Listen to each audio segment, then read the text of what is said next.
안녕하세요. 순환문에 대한 강의를 시작하겠습니다. 순환문은 조건이 거짓이 아니면 특정 작업을 반복적으로 수행하는 명령문입니다. 프로그래밍을 처음 접하는 분의 경우에는 순환문에서 많이 어려워하는 경우가 종종 있는데 사실 순환문의 사용 형식은 매우 간단합니다.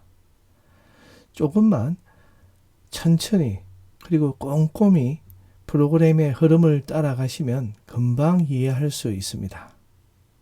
그리고 우리가 프로그램을 하는 이유 중 하나가 반복적인 작업을 빠르고 효율적으로 하기 위한 것이기 때문에 순환문을 잘 활용하면 복잡한 작업들을 단시간에 할 수 있습니다. 순환문에서 다루는 내용은 크게 세 가지입니다. 순환문은 while문과 for문 이렇게 두 종류가 있습니다. 먼저 while문을 살펴본 후에 for문을 학습하겠습니다. 마지막으로 무한 루프의 개념과 순환문에서 자주 사용하는 break와 continue 명령어를 살펴보겠습니다. 여기 순환문 주제는요, 매우 중요한 주제입니다. 예를 들어 여러분이 텍스트 분석을 할 때도 많이 쓰고요. 이런 텍스트를 수집하기 위해서 SNS에서 또는 웹에서 크롤링을 하거나 웹 스크래핑을 할 때도 이런 순환문을 통해서 반복 작업을 많이 하기 때문에 열심히 학습해 두면 도움이 될 것 같습니다. 순환문이란 방금 설명했듯이 컴퓨터 프로그래밍에서 특정 조건에 도달할 때까지 계속 반복되는 일련의 명령어입니다. 영어로는 루프문이라고 합니다. LOOP라 하는데요. 일반적으로 순환문은 일련의 명령문들이 수행된 다음에 미리 정해놓은 조건을 충족했는지 그 여부를 검사합니다.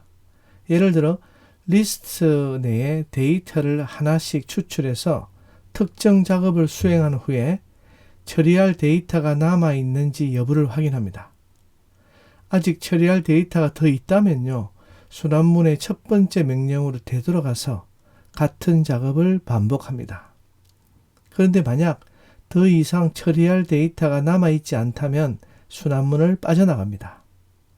순환문은 이처럼 매번 작업을 한 후에 조건을 충족시키는지 검사를 하고 만약 조건에 도달하게 되면 순환문을 빠져나와 다음 명령문들을 수행하게 됩니다. 여기서 조건에 도달한다는 것은 결국은 불리인 표현식이 거짓이 된다는 것입니다. 즉 조건이 참인 경우 계속해서 순환문을 반복한다는 뜻이기도 합니다.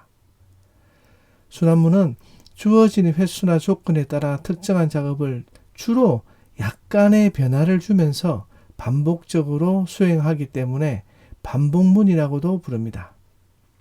이러한 반복 처리는 순서대로 작업을 수행하는 순차 처리, 특정한 조건에 따라 그에 맞게 작업을 선택해서 실행하는 선택 조건 처리와 함께 대부분의 컴퓨터 프로그래밍 언어가 가지고 있는 공통된 기본 기능입니다.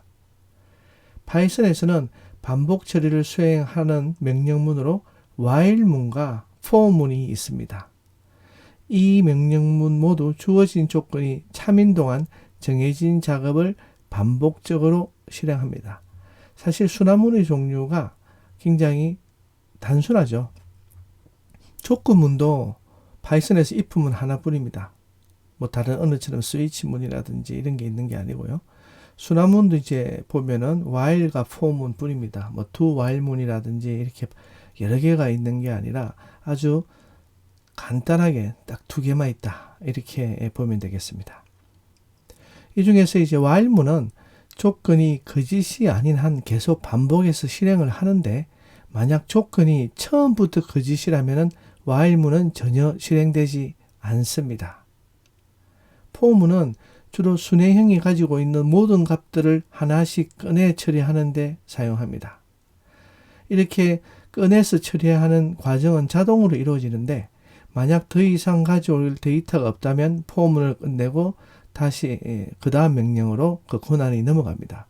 물론 for문도 순환문에 있는 순회형 데이터가 가지고 있는 자료가 하나도 처음부터 없다면 아예 실행이 되지 않겠죠. 여기 이제 그림은 순환문의 기본적인 흐름도인데요. 이것은 while문이나 for문에 모두 같이 적용이 됩니다. 먼저 조건이 참인지를 확인합니다. 조건이 참이면은 이제 이 순환문의 블록을 갖다가 코드 블록을 실행을 합니다. 그리고 나서 다시 한 번 더 확인을 하죠. 그래서 계속 조건이 참이면은 계속 반복적으로 이 이제 순환문의 코드 블록을 실행을 하게 되고요. 만약에 조건이 거짓이 되게 되면은 이제 다음으로 넘어가게 됩니다. 순환문에 대한 강의를 마치겠습니다. 감사합니다.